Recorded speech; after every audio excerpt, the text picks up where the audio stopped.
I've really enjoyed Fine Arts Matter's online class because she gets to actually look forward to something each week, and the teachers are phenomenal. They're interactive, they engage with the students at their level, but yet they challenge them to try new things. My daughter's favorite part about the class is just getting to meet students from all over the world, really. We've had students from Canada, we've had students from different states in the US, and that's really intriguing to her. But she's also really, really having fun learning new songs, but ones that she's heard before.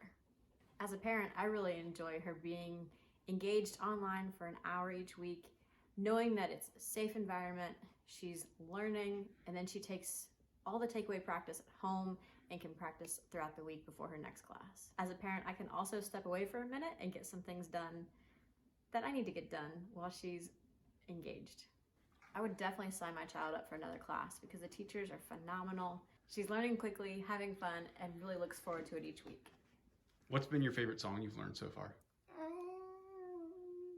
Star Wars. Star Wars? Uh-huh. I thought What? We Can't Stop the Feeling.